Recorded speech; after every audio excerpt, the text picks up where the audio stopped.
So thanks everyone for coming. I hope you're not frozen to death yet. So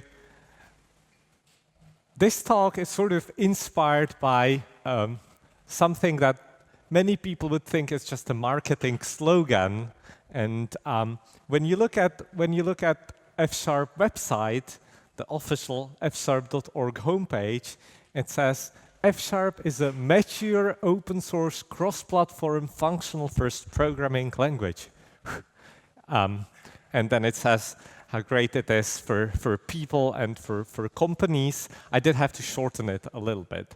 But I think what's interesting is this functional-first phrase, because everybody knows what functional programming languages are. Well, you can go on Wikipedia and read what functional programming languages are. So why are F# people using some weird phrase like functional first? And I think it does actually say something interesting about how the language works, and this talk is trying to unpack that a little bit, mostly through fairly practical examples of how F# looks.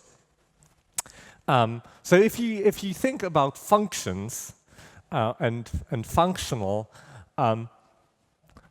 what is a function? Well, a function from A to B is an object f such that for every a in uppercase A, there is unique value f of a in a set B. So this is what the mathematicians will tell you. This is a definition of a function. And when people talk about functional programming, they actually often refer to mathematics, mathematical concepts, and the idea that you can write programs by constructing something like a mathematical function. But it turns out there's yet another meaning of the word function, and I think there's something like 50 years anniversary of the Bauhaus school, which is where a lot of the modernist architecture sort of comes from, or where it got its inspiration. And in design or in architecture, a function is the purpose for which something is designed or for which something exists. So the game of this talk is, let's try to pretend that functional programming isn't treating function as a mathematical object, but it's actually talking about this function. And I think this is actually, in a way, sort of closer to how F# and F# programmers and the F# community thinks about function. So it's maybe this is actually a more useful analogy or more useful parallel for programming than the mathematical function. So one of the sort of key slogans of modernist architecture was form follows function, and in architecture the idea is that if you're designing a building, if you sort of design it according to what it was meant for, then the form of the function will actually embody sort of the essence of what it's for. And one of the sort of common complaints about modernist architecture is that it's all just boring boxes. And that's slightly actually going against this principle, because the idea of the slogan was that if you really understand the function, you'll design something very individual, because every sort of building has somewhat different function.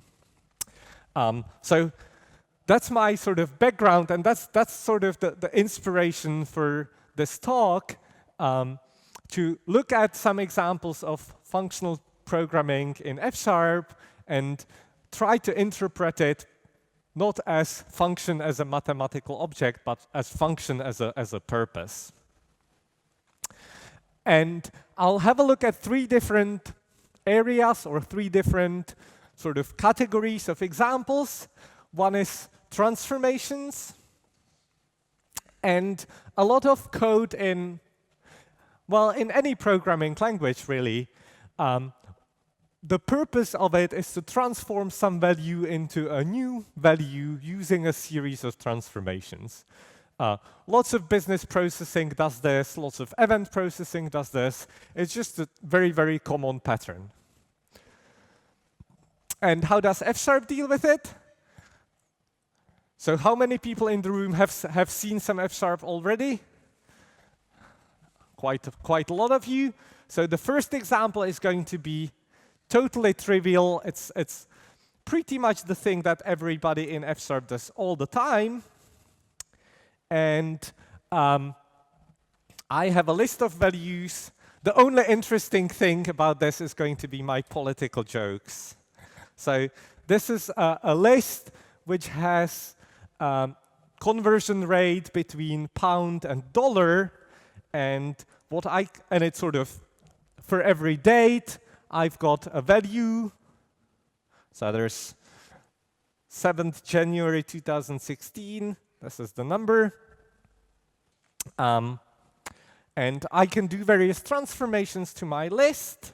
So I can get pairwise combinations, which will give me the previous and the current value so you sort of have a list of dates, and you'll get a list of pairs of dates. And then I can do something like a map function where I take the time or the date before, and then the now date, and I'm going to just print before, and I'll get the date of that and format it to string. So if I run this, it's kind of tiny in there, but that's all right.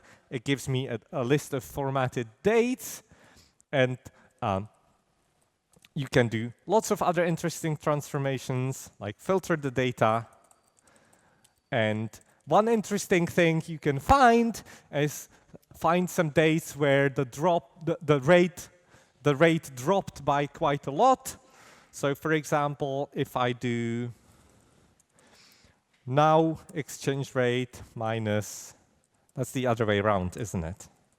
Well, the nice thing about F# is that I can try this in F# interactive really quickly and see if I did it the right way or not. So is there a date where the exchange rate dropped by 0.1 or more? Yes, there is. It was 23rd June 2016, the night the Brits voted for Brexit. All right, so that's one example of transformations, not Brexit, but the list operations. But the same principle works for many, many other things.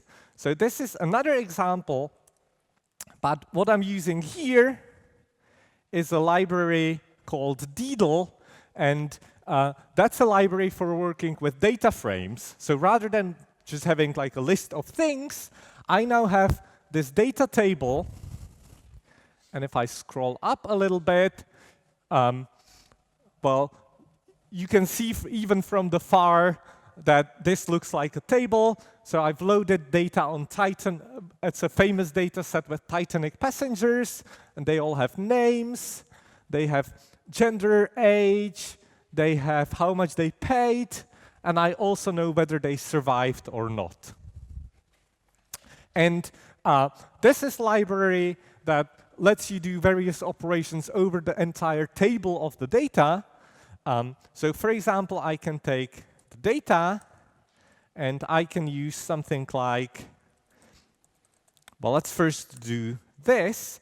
So you can sort of ask the library to calculate average of every column that's numeric. And this gives me, for example, the average age, which was 29, and other information. And I can follow exactly the same pattern as before. So there's a set of functions for transforming data frames. So I can, for example, filter rows and look at only rows where the sex column is male. and I'll find that the average age of male passengers was 30.7. If I look at female passengers, the average age was 27.9. So it's just an example where you can actually, you're actually using pretty much exactly the same pattern previously for lists, now for entire data frames. And there's a lot more you can do with data frames. So this is a code snippet that actually does even more. So what it does is that it will reorganize or restructure the data frame so that sex is not just one column, but it's part of an index. So the thing on the left before this arrow is an index, and it's sort of defining the structure of the rows. And now I restructured my data so that I can easily find what are the male and female passengers. And you can do various things with indices. For example, you can apply some aggregation operation over everything that has the same value as the index. So if I run this, I'm actually going to get a new data table which has all the same columns as before, but now my index is just male and female, and I've averaged, sort of aggregated everything over male and female passengers. So there's sort of 2 points here. One is, if you're working with data tables, have a look at Deedle, which is a nice F# library for doing this. The other point is that the sort of same mechanism using the pipe operator actually works for many, many different things in the language. And I think the sort of analogy with architecture is that there's also sort of many patterns in architecture that have been repeatedly used over and over that let you do quite different things. So this is a picture from my home country, from Zlín, which is where the Baťa shoe factory was sort of established, I think, at the end of 19th century.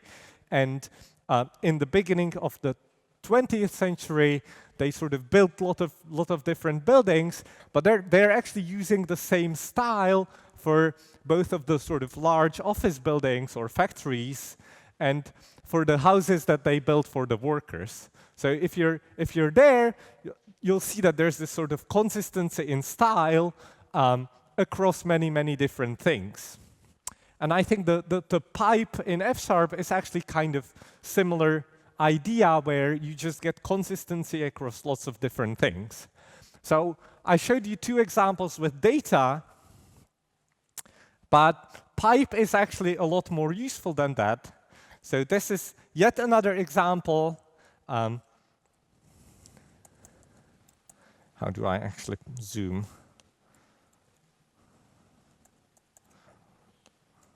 Well, I can't zoom, but that's all right. So this is a little playground, fun3d.net, that I built together with Phil Trelford for his back then 8-year-old son who was learning F#, as you do when you're 8. And this is using pipe, but rather than for transforming data, it is using pipe for transformations on some visual objects or some shapes. So I can take this cube and change the color. Let's do orange. I run it, and I get orange cube. Or I can turn this from cube into a, I think we have cylinder. Let's see. Yeah. I really don't know how to zoom. Now the other thing is, so aside from this, I can also move things. So if I say move, then this is where I have to get my coordinates right, but I think I can move the cylinder up. So instead, I'm going to move it down. That's what I wanted. And the only other operator that I have here is this $, And this is a custom operator that I defined, so it doesn't really exist elsewhere in F#. I did need one more thing in this example. I can create cone and compose it with cylinder. So now we have a tower. And I do have nicer version of my tower with more colors. And here the roof is actually a bit bigger. And I think this might be the moment where the lack of zooming will hurt us, because I do have a castle as well. But castle might just be too big. No, it fits all right. But the key point here is, rather than transforming lists or data tables, I'm now transforming shapes. But the code is actually still using pretty much the same sort of construction block. So I say, give me a cone, change the color, rescale it. Give me a cylinder, change the color, rescale it, move it. And there's a little bit more, but in the end, you just end up saying, build for towers and build for walls. So I think the sort of interesting point here is that the pipe operator is something that lets you do quite a lot of different things using the same sort of expression. And it's because the purpose, the sort of function is always the same. It's composing transformations. And the way F# does it is sort of similar to what architects do. So one of the key phrases with the modernist movement was the elimination of ornament. And in buildings, it meant that you weren't supposed to be doing things like that, but instead, you just built sort of straight concrete walls and straight glass windows. And in F#, you sort of achieve similar thing by elimination of keywords. So F# doesn't really have like a sort of special language extension for doing list processing. It doesn't have something like LINQ, but it does have a general purpose mechanism that lets you express the same style. It's not entirely true, because F# does actually have sort of LINQ-like extensions, but they're still based on some general, more reusable principle. And it's kind of amazing that this, if there's one thing from F# that really got into lots of other programming languages, it's the pipe operator, which I think the definition is something like 11 characters. So that's the lasting legacy of F#, 11 characters. So that was one example of sort of a design principle or design mechanism that exists in F# that's useful for a variety of things and serves one particular purpose. Another example that I think fits this idea very well as well is type providers. So type providers are a language mechanism that's designed to let you sort of navigate through some information or data source and extract some data from it. So let's have a look at two examples. I'm going to close my Titanic, close my lists.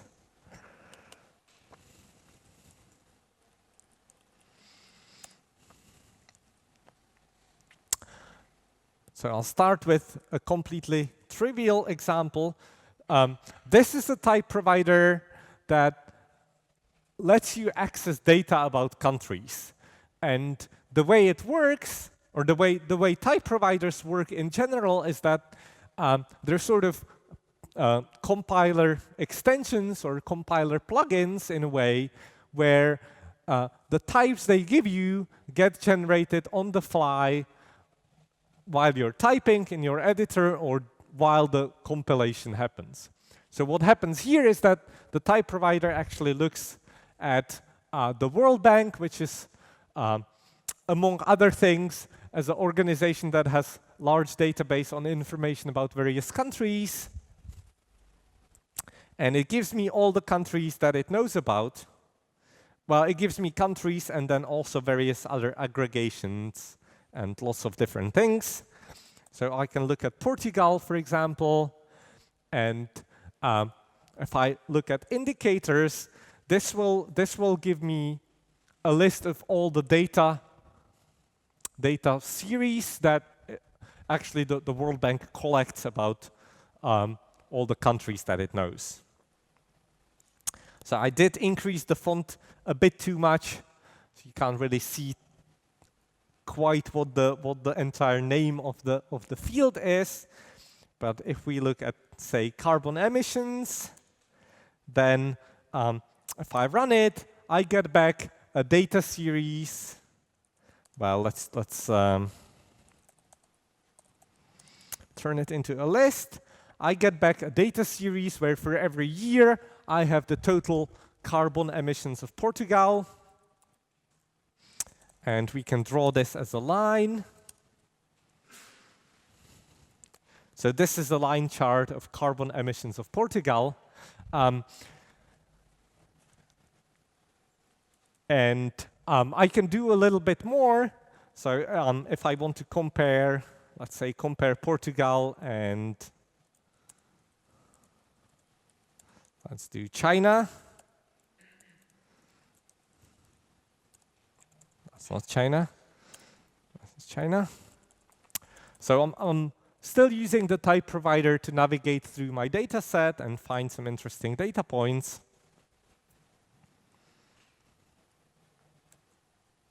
Did I get my chart yet? No, not yet.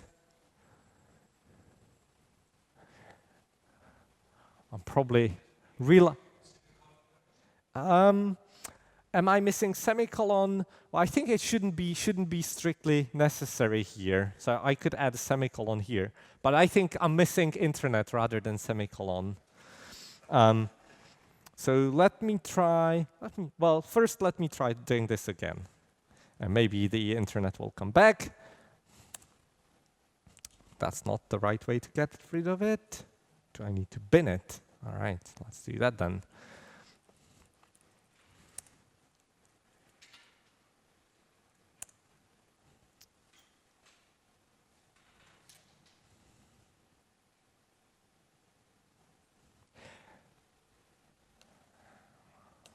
Maybe it just doesn't like China. I'm going to try United States instead.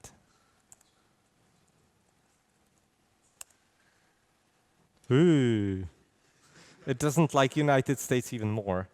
Well, then it's really because I'm missing internet.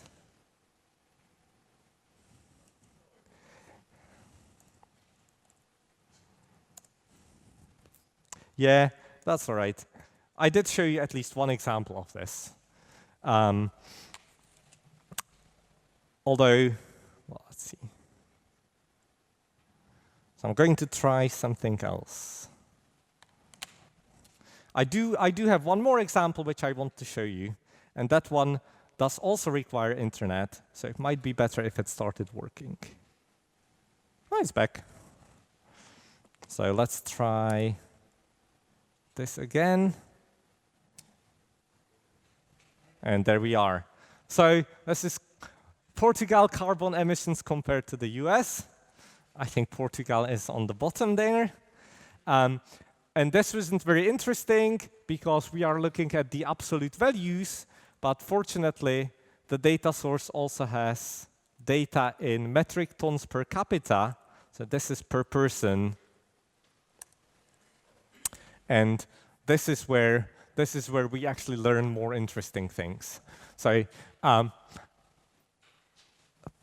just sort of based on the shape that I showed before, this is Portugal and this is the US. So this was one example of accessing data,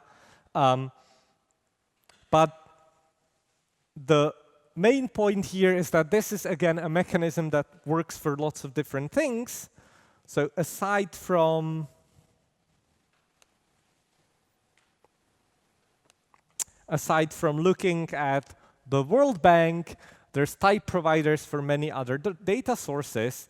And one that's quite interesting is a type provider that lets you parse any JSON files. So I do have an example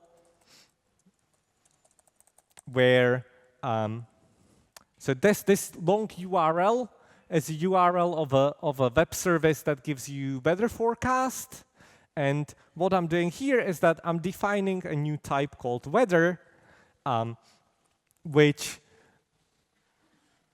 is a type for any data that is returned in the same format as this example. So scroll down here. So what happens now is that I can say weather.load and give this a URL of the service. I'm just going to use exactly the same one as before. And when I run it, it loads data from that service.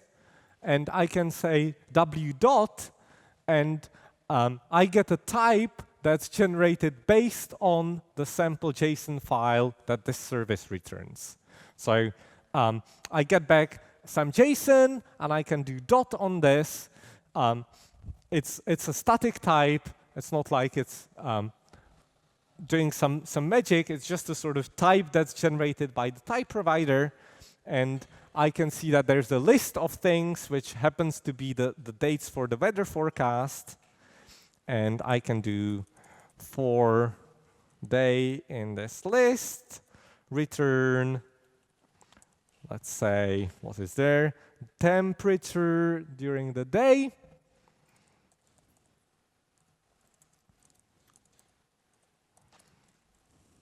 Let's do a bar chart, for example. So here's the weather forecast for the next few days. I think it actually starts at the bottom.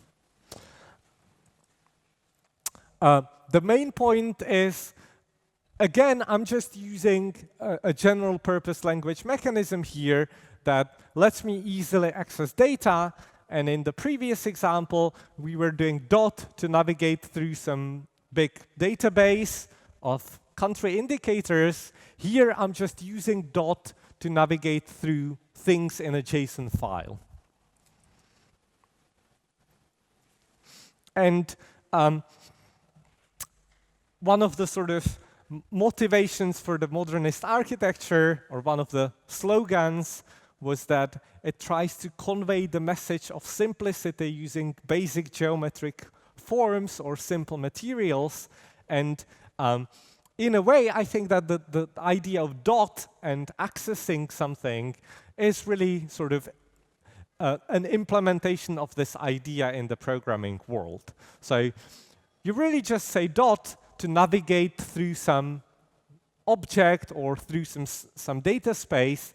And it's one simple construct designed for doing that, that lets you do it across a wide range of data sources.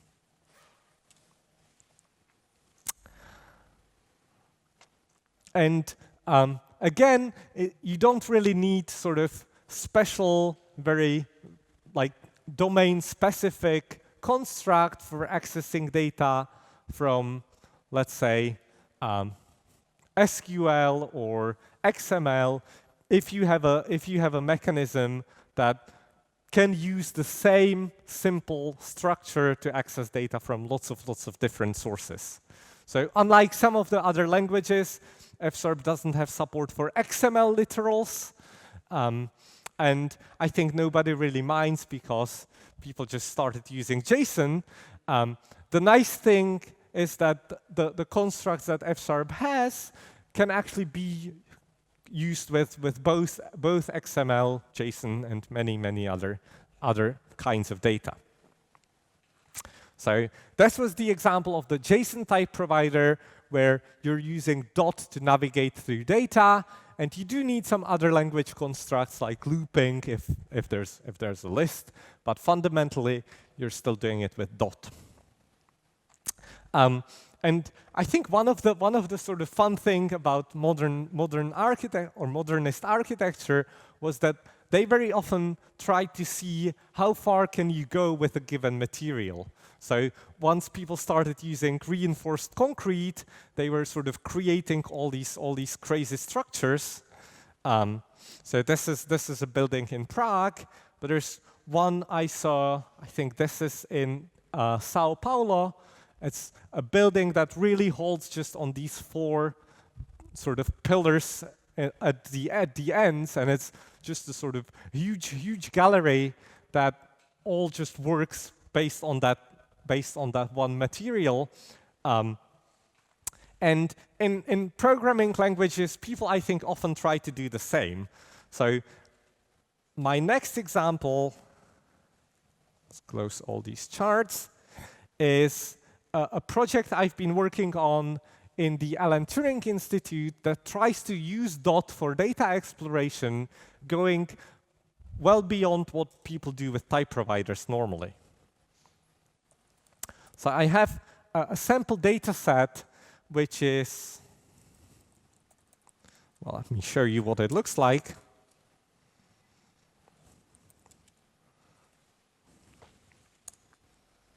I think this might work.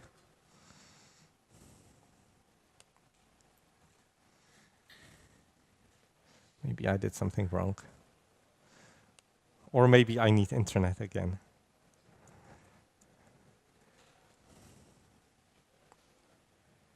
Yeah, I probably do need internet again.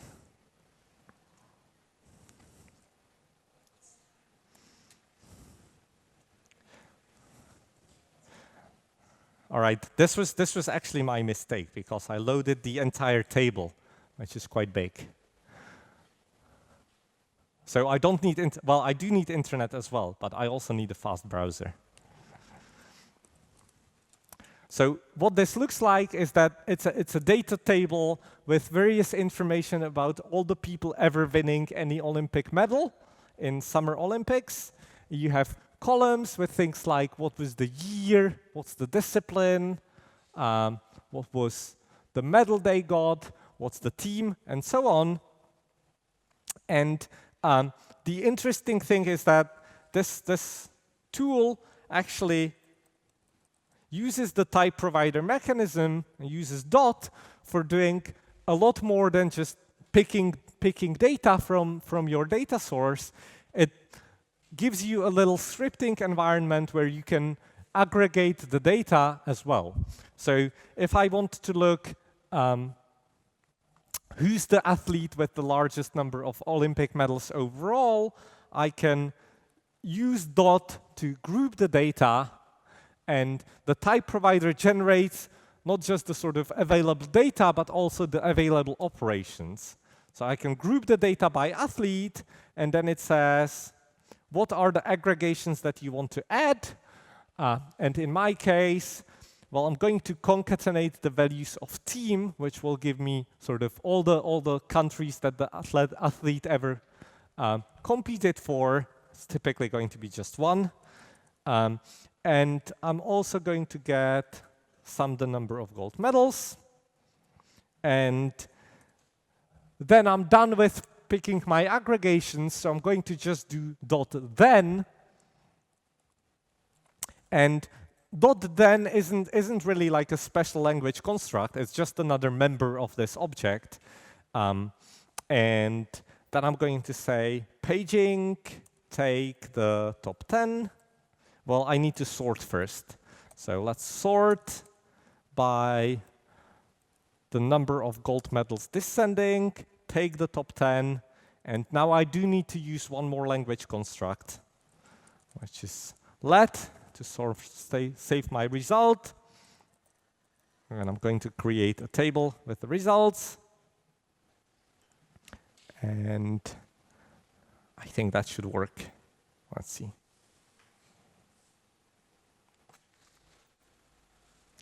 I think it's not complaining correctly.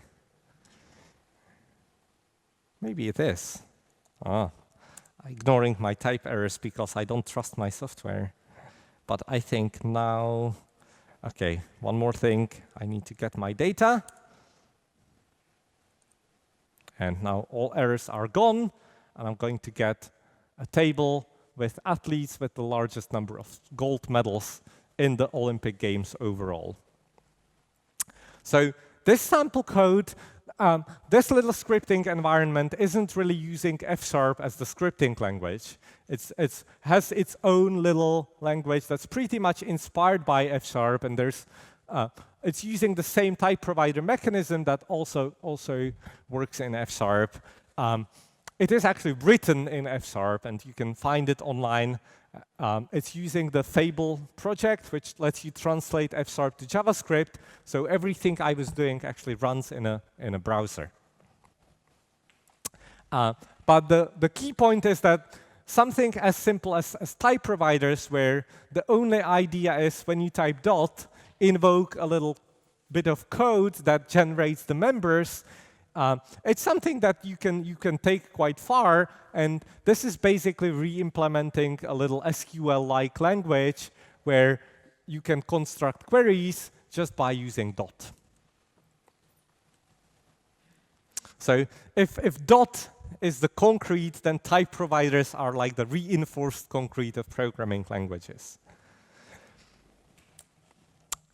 So that was the second example. So we talked about transformations and pipe, data access and dot, and my last example is going to be computation expressions. And this is something that when people think about F# coming from programming languages like Haskell, they'll just say, oh, this is just a monad.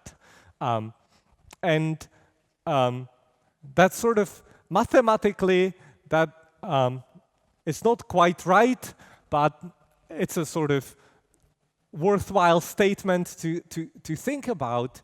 But I think when you look at the F# feature I want to talk about from the mathematical perspective, it doesn't really tell you very many useful things about how it was designed and why it works the way it works. So let's have a look at F# computation expressions, which is one of the sort of more advanced, fancy F# features, but thinking more about what's the purpose of it and why it works the way it works.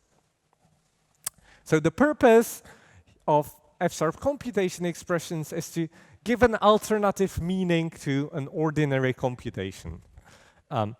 So what that means, what that really means is that if you have some bit of F# code and you want to make it asynchronous, or you want to make it produce multiple results, you can use the computation expression to sort of change somewhat what it does.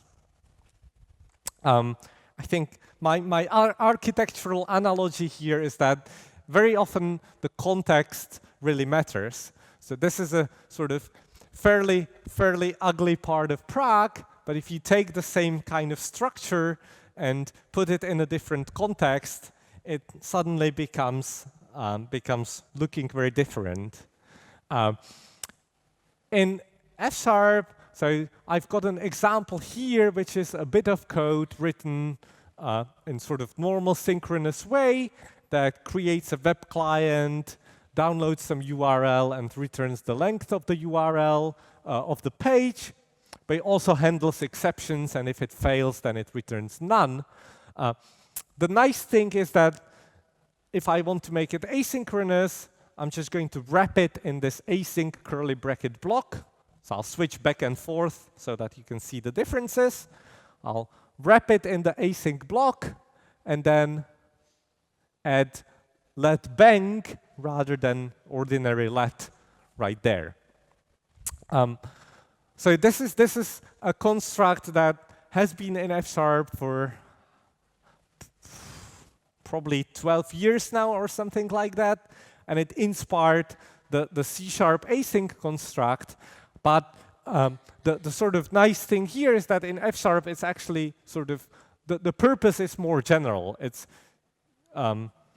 sort of reinterpreting the meaning of a computation, and it's not just making it asynchronous, because the async curly brackets, you can actually create other things that work the same way. So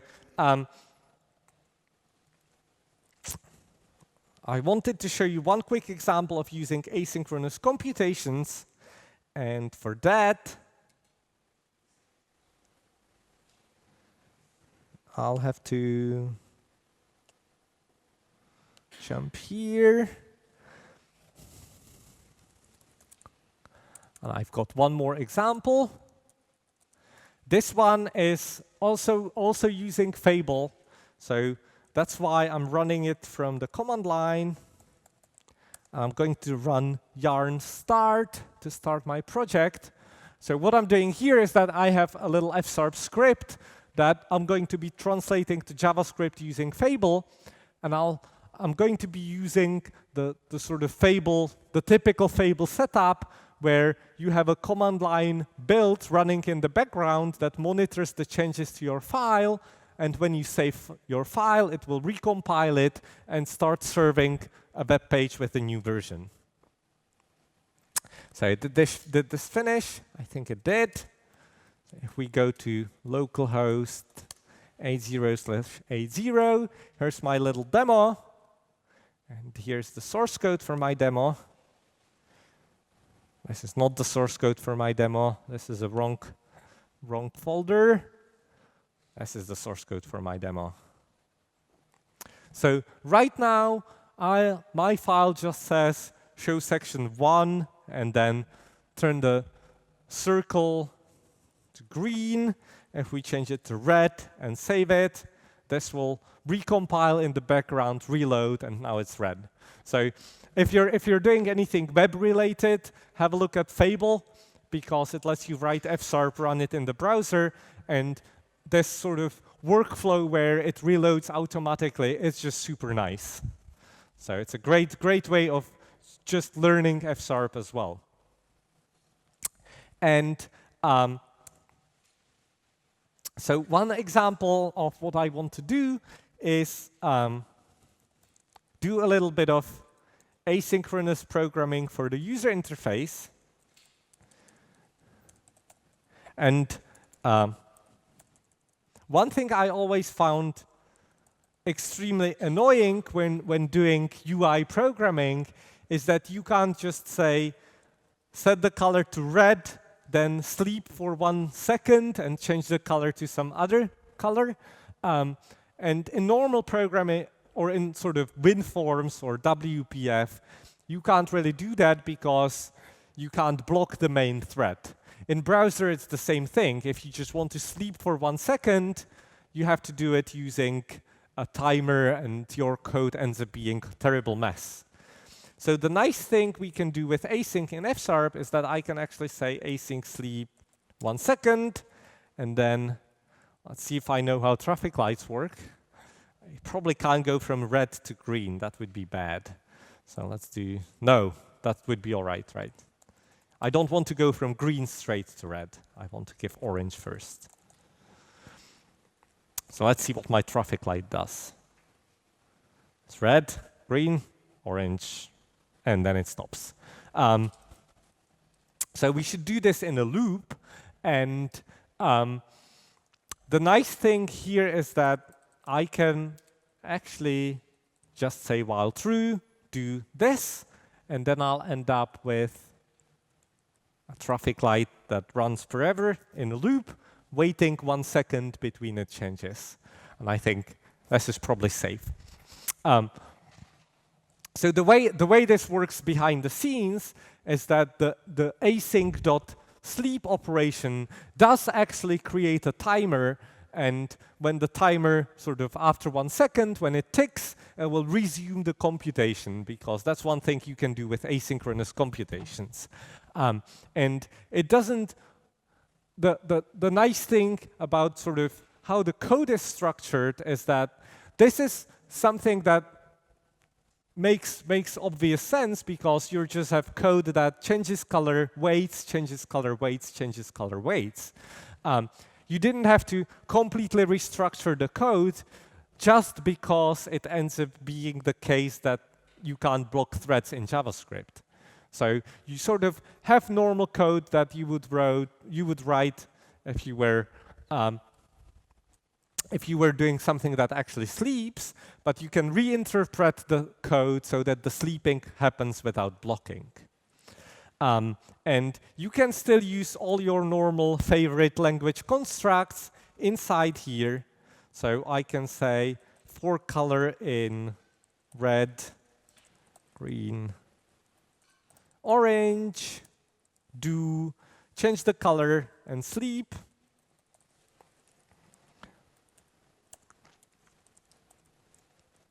And now I have, well, now I have the same thing as I had before, but in a lot more cleaner way. And one other change I can do here to make it more fun is that rather than just waiting 1 second, I can wait until I click on the button. So now I have a traffic light where I can click. So this is a sort of nice example of UI programming, and I think using async for doing these sort of UI tasks where what you're doing is encoding some sort of state machine is a really powerful pattern. So that's one point. The other point is that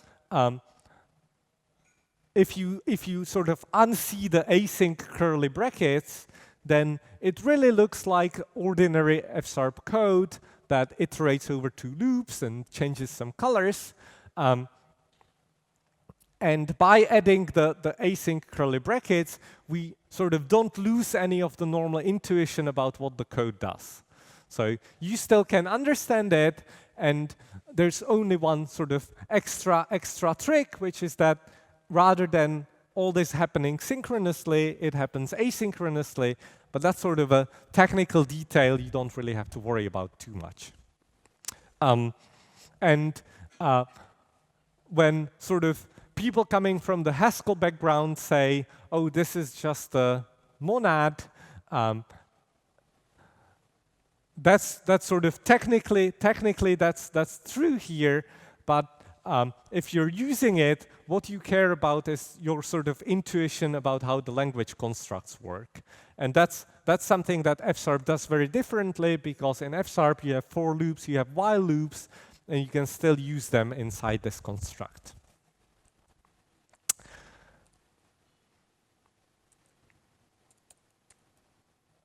So that was my example of asynchronous computations, and the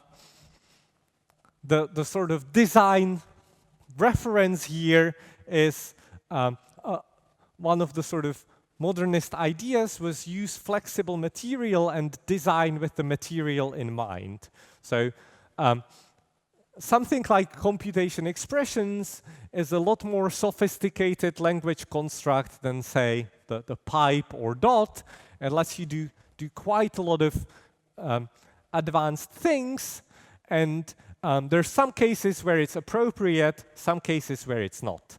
So this is another picture from Sao Paulo with sort of fancy park with concrete reinforced concrete sort of buildings in there, or constructions, and it makes perfect sense in that context because it provides shading from light when it's just very hot. Another example of shading is this place. So this is a Louvre museum that was built in Abu Dhabi, and the roof for it was actually designed using F#. So the person building, well, not building,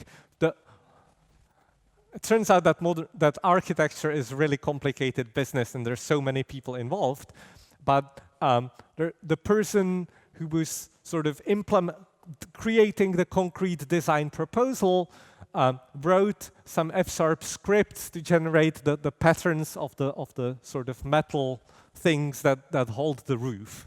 And the design motivation was that you want to have it sort of more dense in some areas and to let less light through, and less dense in some other areas to let sort of more light through it. So I think there's sort of less dense area where it provides sort of some sunlight through it.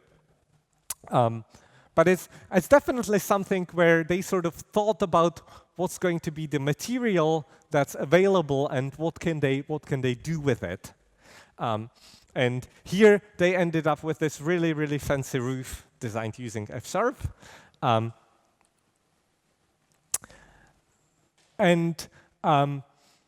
I think that the focus on the material is really something that becomes really useful for thinking about programming as well.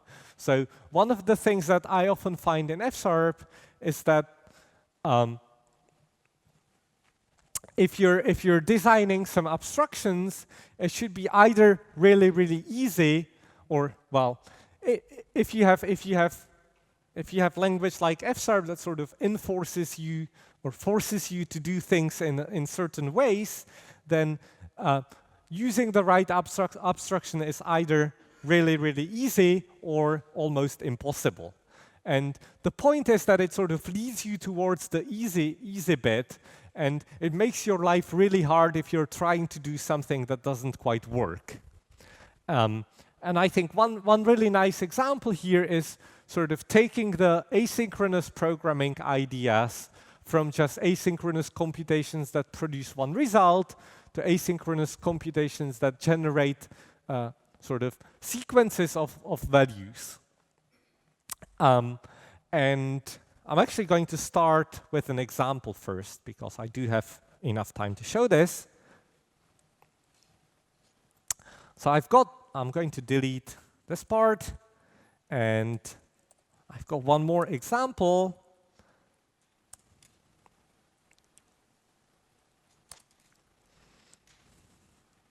So what this sample does, it defines two types. I have some JSON files, and these types are basically just matching the JSON files. And I'm iterating over all days in a year. And I have one file for every day. I read the file and convert the result to this record. And I'm going to find the exchange rate for pound to dollar. I'm going to display this. So, and then I'm sleeping 100 milliseconds. So you can really see I'm too worried about currency exchange rates after Brexit. So if I save it, this now sort of replays how the pound value has been changing over time. But what I want to show here is another computation expression that is available in, or there's a library for doing it in F#, which is combining two different things. It's combining asynchronous programming, where you don't have to block if you're waiting, and it's combining that with computations where you can produce multiple values. So what I want to do is to sort of restructure the code so that the reading of these values is separate from the code that actually does the UI part. And I can do this really nicely using this async seek construct, which is kind of like async, except that in addition to doing all the things I can do in async, I can also say yield. And now I have to fix the rest of my code.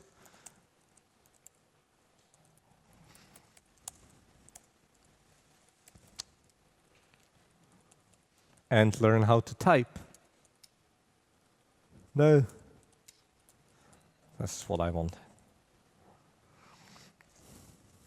So what I've done there is that getPrices is now a function that returns an asynchronous sequence, and asynchronous sequence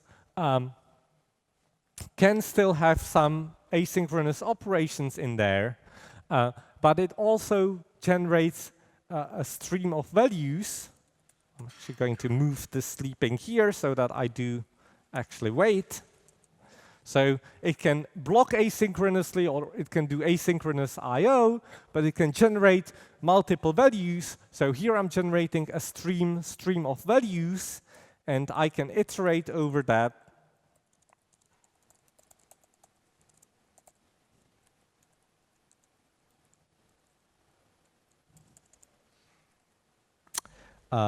Inside another asynchronous sequence.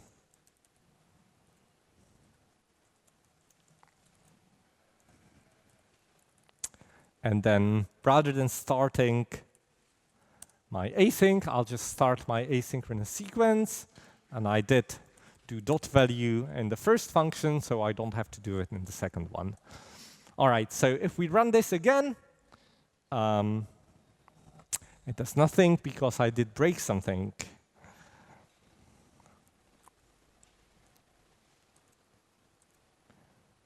All right, I don't immediately see what's wrong here, so I'm not going to waste time on trying to figure that out.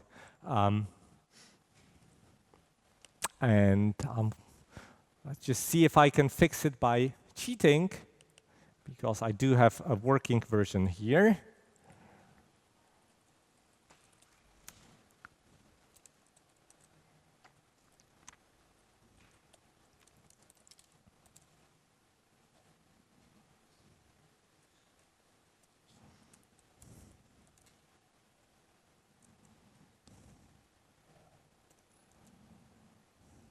Yeah, maybe not. Maybe, sorry? Oh yeah, I did change it to clicking. Well, I think there's probably something else wrong. But the key point here is that I'm using the same language construct, which was the computation expression syntax, which previously I was just using for doing computations that are asynchronous and produce one value, but I can also use it for doing computations that are asynchronous and produce multiple values. And